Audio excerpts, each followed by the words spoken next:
Bom, professor, esse é o nosso o nosso último experimento, certo? Onde a gente vai analisar o processo de aumento da líquido do release 10 em comparação com os outros releases, certo? Calculando diversas faixas de transmissão do LTL Advanced, inserindo no cálculo algumas funcionalidades, como Carrier Aggregation, entre outras. Identificando os parâmetros da camada Phi, como eles geram influência no cálculo da taxa de transmissão dos picos, certo? Dos sistemas LTE Advanced, certo? Esse é o nosso código, certo? Foi gerado uma guide para realizar todo o cálculo, certo? Com relação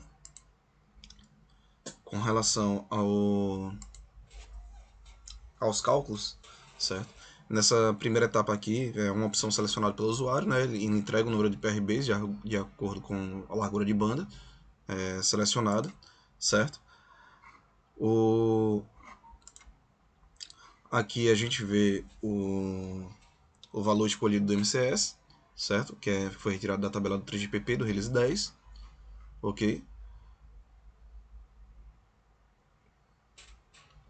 Aqui a tabela, certo? De TBS, também retirado da tabela do release 10, certo? Do 3GPP.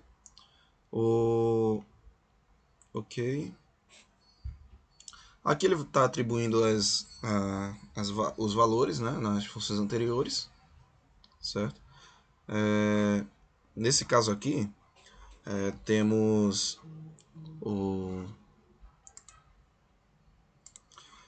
aqui a seleção da modulação, certo?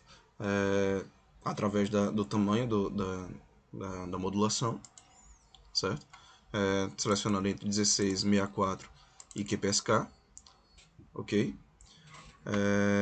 Com relação a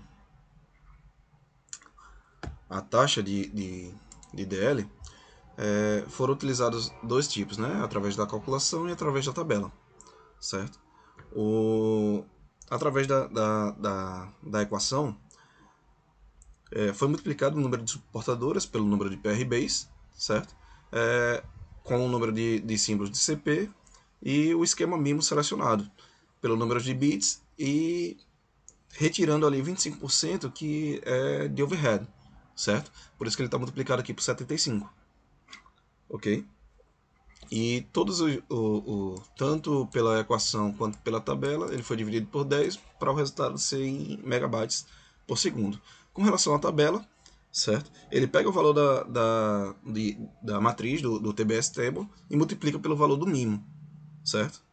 Também dividido por 1000 para garantir o resultado em megabytes por segundo, ok? Aqui a gente consegue calcular o tamanho do bloco do transporte, certo? Aqui embaixo, caso o CA, né, o Carrier Aggregation, seja escolhido, caso seja selecionado, né, o Carrier Aggregation, a equação será multiplicada pelo valor escolhido do CA, certo? Aqui, com relação, ele está puxando o valor do CA, com relação à guide, ok? Aqui, seleção do MIMO, certo?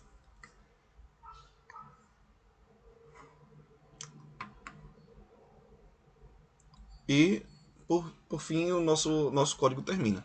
Para executar o código, a gente dá o run, né? Ele vai abrir o guide, certo? A gente seleciona, vou trabalhar aqui com o mínimo, né? 1.4, estendido com o menor número de bits, certo? MCS 0, sem CC e sem MIMO.